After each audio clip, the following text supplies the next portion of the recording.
Hi, folks. You're with Tassus today. Tassus today, your pushback channel. Thank you for joining this audio, no pictures live stream. Please listen to this broadcast as you would or this essay rather, as you would a radio broadcast. And you're driving along in your car or your truck and put in those earbuds as you're going along in public transport. In this essay, I'd like to talk about a Western regional government or district government. It's an area with about 2 million citizens, give or take. And they're going through a very heavy-handed, hysterical, breathless, gushing propaganda campaign that the government there is getting really tough on violence against women. It's an epidemic, pandemic, triple pandemic. It's just everywhere, and it's a huge issue that must be dealt with strong measures against straight white males. Wow, isn't that incredible? What about all the other? What about the lesbians? Who cares? What about all the black people that have been imported through mass migration? No. What about the Islamic? No, it's fucking straight white Christian males, no less. They have to be controlled and have to be punished for their evil wickedness. But anyway, let's have a look. Is there an epidemic or a pandemic? Is anything going on at all? So the numbers that are used, bandied around in the media, which are just government press release talking points, which themselves have been created by activist NGOs, globalist NGOs. They're very fast and loose with the facts, and they're really, like all of it. Wherever you see race, gender, sexuality issues, then you know you are looking at propaganda on a grand scale. You don't need to think about it.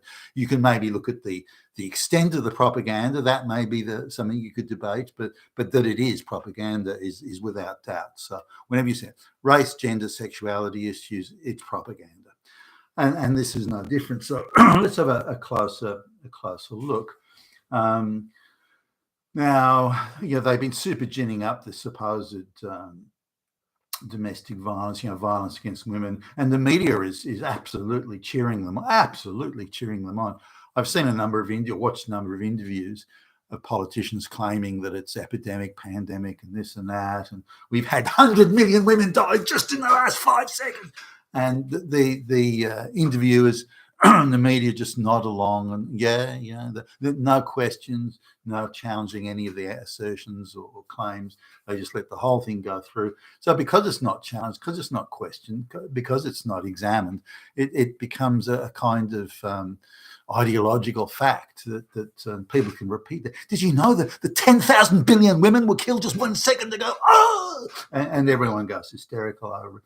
And the insanity of the claims just aren't examined. Now, people are suffering from high levels of unemployment, underemployment, cost of living out of control, can't find a place to buy or rent or can't afford it, this sort of thing. Is that the, are those important issues? No, of course not. It's violence against women. It's done by Nazis, if not Hitler personally. So now, I managed to, without too much trouble, actually get the raw numbers that they've got here, which again I think are compiled by an NGO or certainly an activist group. Because the anecdotal evidence is nearly the entire thing. Hard facts aren't bothered with, or they'll go to in one case they went to a women's refuge in one of the poorest areas of this district, if not the poorest area, where people are doing it tough financially.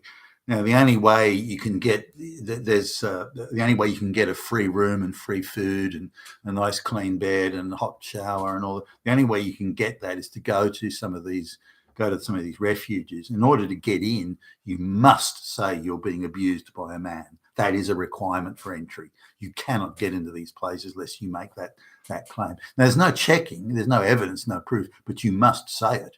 And then you walk into a place with free everything, and where people fuss over you and tell you what a victim you are. And this is appealing to a lot of people, quite apart from the fact that you save yourself several $100s if you can last there for a week, so, and a lot of these people are allowed there, to stay there for a month, 3 months. It's insane.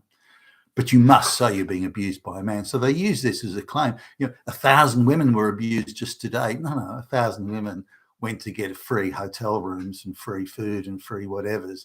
But in order to get it, they had to say they were being abused. That's what was happening here. But they don't say that or explain it or indicate it at all. Now, when you actually crunch the hard numbers here, even if you look at the highest numbers of supposed victims of domestic, as they call it here, domestic violence, it's 1 in every 7,500 citizens. That's if you pick the highest number. So 1 in every 7,500 citizens, or say 1 in every 3,750 women is suffering some form of abuse. Now, the bar for abuse is set very low. If he raises his voice to you, that is abuse. So you're now an abused victim just by that. So when people talk about it, or the media talks about supposed domestic abuse, violence against women, the assumption certainly that comes into my mind's eye, and I think most people, is that it's some form of violence. He was beaten or chased with a deadly weapon. Like there was some actual harm. The idea you can raise your voice, or if she wants to drive, but he takes the car keys and says, "No, I'll drive," bang, she is a victim of domestic abuse. So that's how low the bar is. So on that basis, if that's how low the bar is, and they can only come up with 1 in every 3,750 women as being abused, then we don't have a problem here.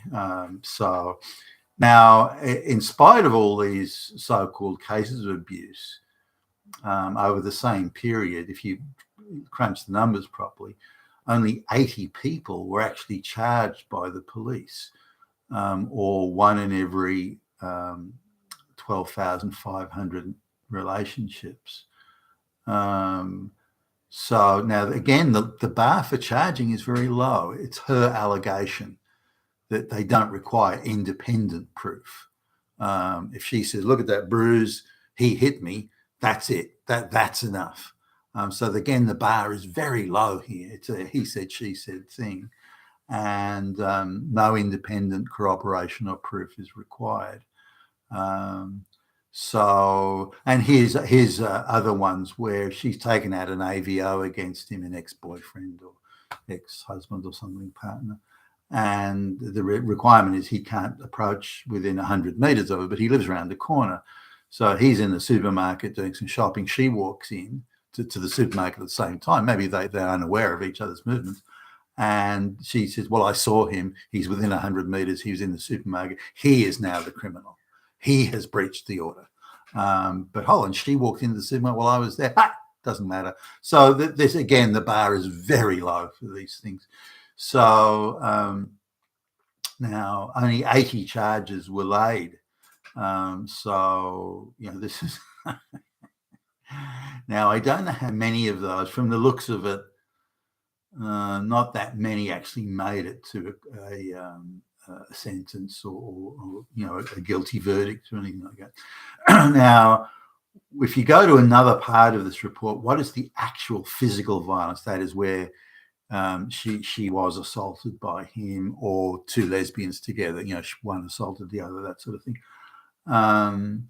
Now, if you look at that, it's 1 in every 30,000 women. 30,000 women is actually the victim of some sort of physical violence. Again, this is an allegation, so I don't know how many would actually stand up in court. Now, when you look at actual cases of bodily harm where he or the lesbian couple, she was actually beaten, then it's 1 in every 60,000 women. So again, we're not talking an epidemic here.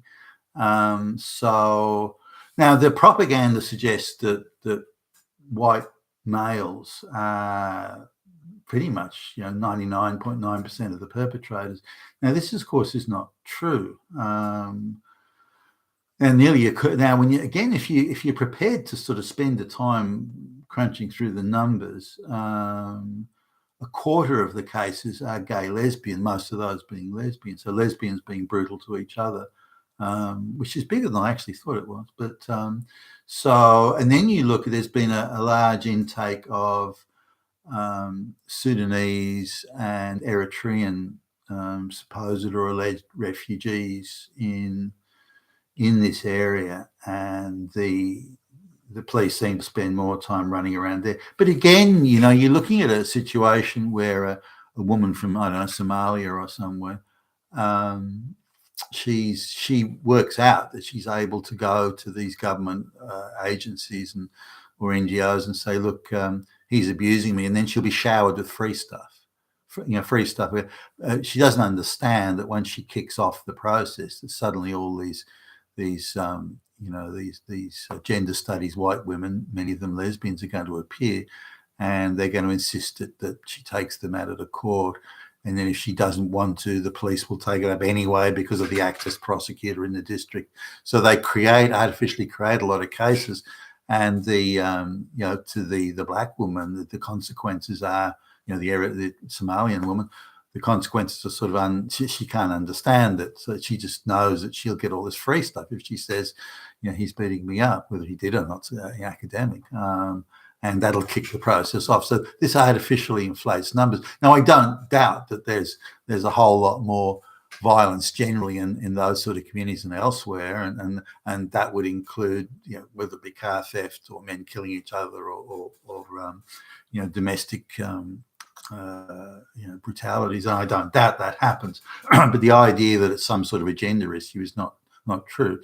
It's an African cultural issue and an issue of people who lived, from third world shitholes all their lives.